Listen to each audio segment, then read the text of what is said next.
এরপরের প্রশ্ন হলো, আমি একজন ভারতীয়, এখানকার হিন্দুত্ববাদীরা একের পর এক মসজিদের বিরুদ্ধে মামলা করছে। তারা প্রমাণ করার চেষ্টা করছে দেশে বড় বড় মসজিদগুলো প্রাচীনকালে মন্দির ছিল। বিভিন্ন অজুহাতে সাম্প্রদায়িক হিংসা সৃষ্টির চেষ্টা করছে। আহ, আমাদের মসজিদগুলো দখলে পায় তারা তা করছে, এরকম পরিস্থিতি এখানকার মুসলমান নাগরিক হিসেবে আমাদের করণীয় কি?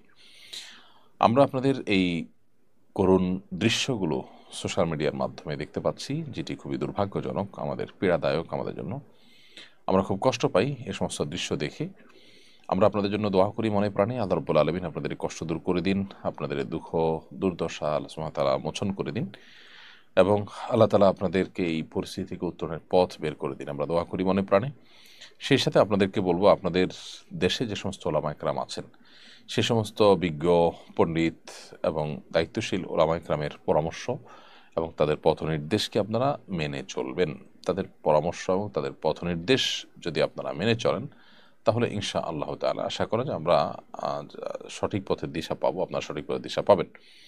আমরা যেহেতু সে দেশে থাকছি না, এদেশে বসে সে দেশের পরিপূর্ণ পরিস্থিতি, আপনাদের প্রেক্ষাপট, ভালো মন্দ দিকগুলো বিবেচনা করা আমাদের দ্বারা পুরোপুরি সম্ভব নয়। সেজন্য আমরা আপনাদেরকে আসলে সুনির্দিষ্ট গাইড দেওয়া এখান থেকে কঠিন। তবে এটুকু বলবো যে আপনারা এ ধরনের পরিস্থিতিতে বিচক্ষণতার পরিচয় দিয়ে আপনাদের সার্বিক দিক বিবেচনা করে তারপর আপনাদের সিদ্ধান্ত নিতে হবে যে আপনাদের করণীয় কি হবে।